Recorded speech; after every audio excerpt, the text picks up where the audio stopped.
Ризикувајте започнете собствен бизнис. Ова е реченицата која диктираат голем број на бизнисмени, се со цел да ги мотивираат младите да започнат со развој на собствените идеи, претушувајќи ги во бизнис кој ќе им овозможи во иднина да станат финансиски независни. На оваа тема разговараме со бизнисменот Ферки Демировски, основачот на Бионтел. Како дојдовте до идејата да ја основате ова маркетинг, бизнес маркетинг заедница, така наречена Бионтел?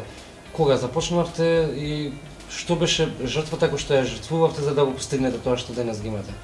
Кога се започнува еден бизнис, мора да се жртвува приватното време и семејното време, но идејата како дојдовме до ова е барањето на пазари и можности за развој на идејата. Од секогаш мислам дека главниот капитал на еден бизнис е идејата. И доколку имате добра идеја која што сметате дека навистина треба да профункционира, не би требало да се откажете при првите неуспеси. Фирмата беше основана во далечната 2006 година, но започна да работи интензивно и успешно веќе после 2016 година, што значи дека повеќе од 10 години се обидував да го оформам концептот, да разработам мрежа на луѓе кои што ќе го поддржат концептот, да разработиме мрежа на луѓе кои што ќе го разберат концептот, затоа што е многу тешко да убедите луѓе кои што не ја знаат вашата идеја, која што е иновативна, ја нема некаде како референца на кој што може да му ја покажете, но светот е голем, границите надвор од Македонија се навистина нешто што може навистина на рамноправно ниво да се надпреварувате и затоа за прв пат одлучивме да регистрираме фирмата во Дубај, затоа што сметавме дека пазарот кој што сакаме да го таргетираме се Блискиот Исток и Азија и мислам дека тоа беше навистина правилен чекор за понатамошен успех. Да се навратиме малку на првите почетоци. Спомнавте дека имало неизвестности, додека сте отпочнувале со реализација на вашата иновативна идеја, да ја претворите во успешна бизнес идеја и да ја пласирате на пазарот. Меѓутоа, што било, дали може да се присетите на некој момент кој што дали бе довело воопшто дека треба да се откажете? Да, многу пати, затоа што да имате визија некогаш значи да бидете сам и да верувате во тоа што го правите и да бидете сам во тоа. Многу е тешко да убедите луѓе да веруваат во нешто што не го виделе или во нешто, како што кажав, не е направено порано.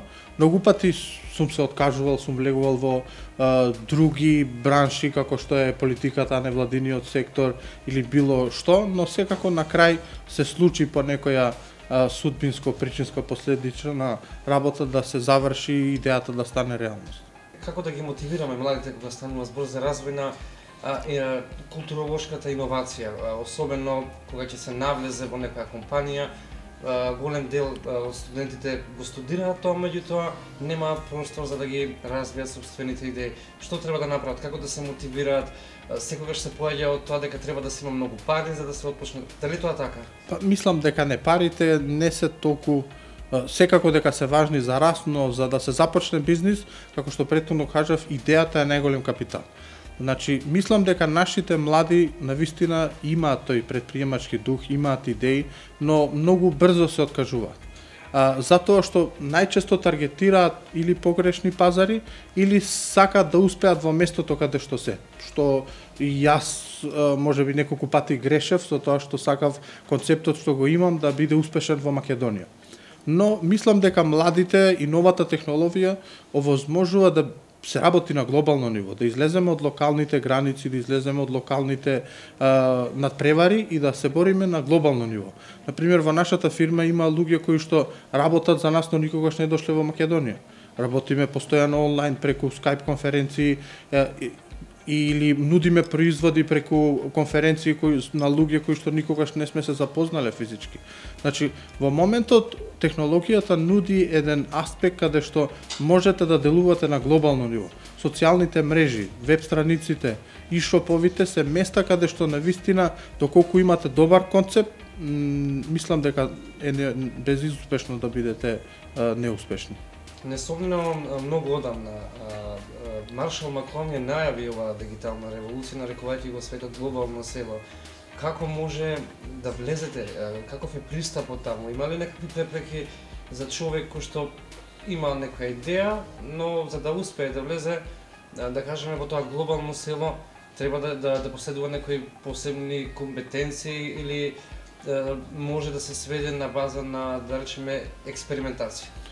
Мислам дека единствениот предуслов е да имате знаење и тоа е што би ги мотивирал младите, затоа што ние имаме еден добар образовен систем кој што нуди многу теорија, но таа теорија многу ретко доаѓа да дојде до пракса. Тоа сакав да ве прашам, колку образованието нуди можности за да го поттикне младиот човек да размислува во светски рамки, а не да остане, нели викаат секогаш мисли глобално, делува локално. Така е. Како тоа е од ваш аспект, бидејќи сте успешен доста на пазарот? Мислам дека треба да се обидат. Како што кажав, алатките се тука, треба да оформат знаење кое што би му помогнало да ја објаснат идејата која што имат.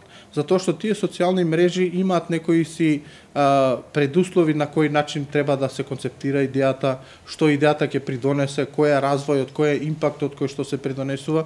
Така да мислам дека нашите луѓе имаат идеја, но треба да се дообразуваат како таа идеја да ја форматираат во една рамка, каде што таа би била поразбирлива за луѓето кои што би биле коинвеститори, би биле партнери во иднина, затоа што навистина има луѓе во светот кои што го почитуваат иноваторството и гледаат навистина и бизнис интерес во целата ситуација, но гледаат и можност за проширување на своите визии.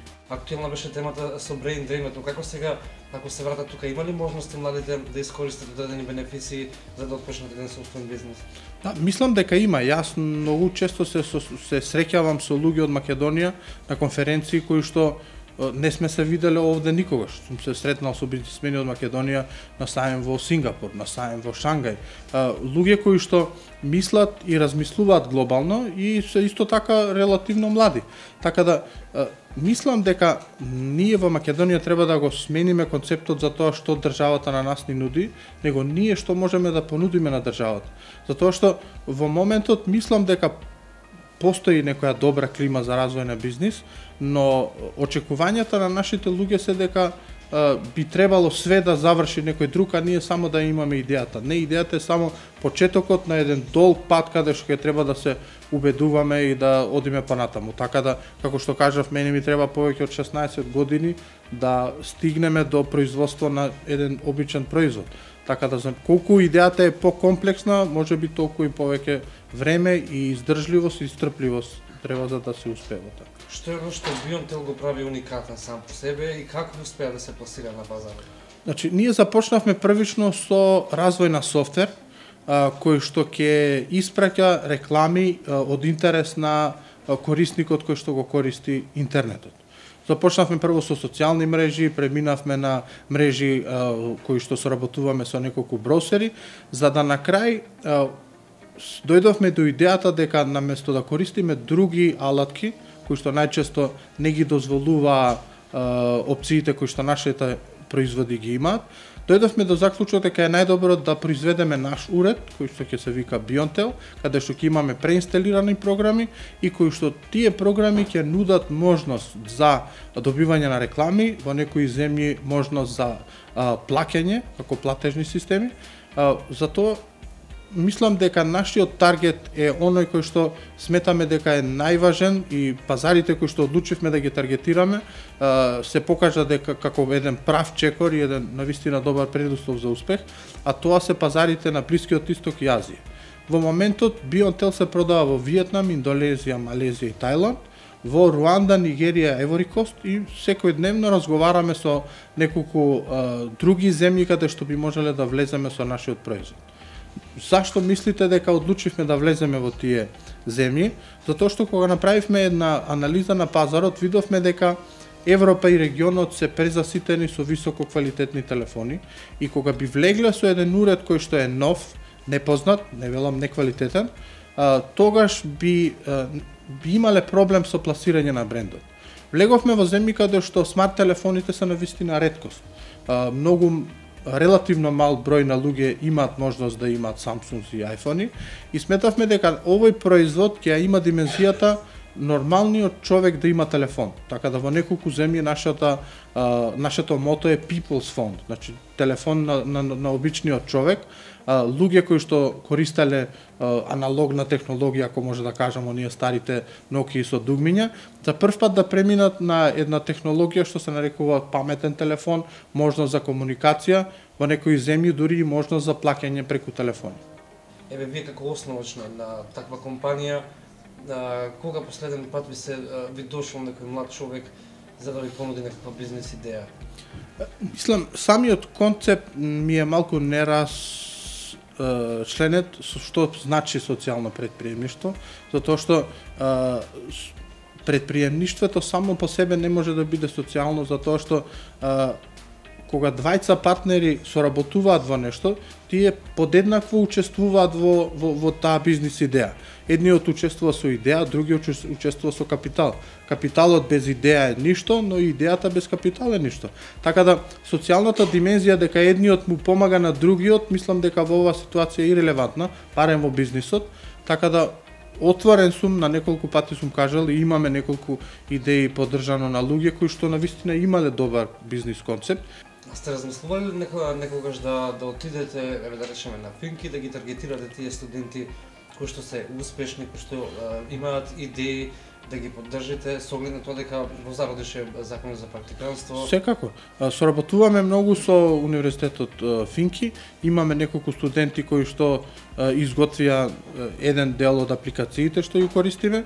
Соработуваме со Рома Верзитас како студентска организација која што имаат студенти вклучително и на Финки, така да сакаме да ги измотивираме младите, вклучително и ромите, да видат дека доколку сте упорни во она што го работите, може да се успее. Младите се генератор на новитети, генератор на економијата и развојот, и доколку им дадеме можност и само да им дадеме поттик дека без разлика која идеја и да ја имаат, дека таа идеја е реалистична и изводлива, мислам дека тоа ќе им биде доволно. Затоа што по старите генерации многу често можат да ги демотивираат младите, да кажат дека тоа не бива, нема да успееш, оди вработи се во администрација, отвори тезга на пазар. Значи, самата поддршка во визионерството и во можноста луѓето да бидат креативни е единствен поттик за успех. Јас ви благодарам. Благодарам за вашето време.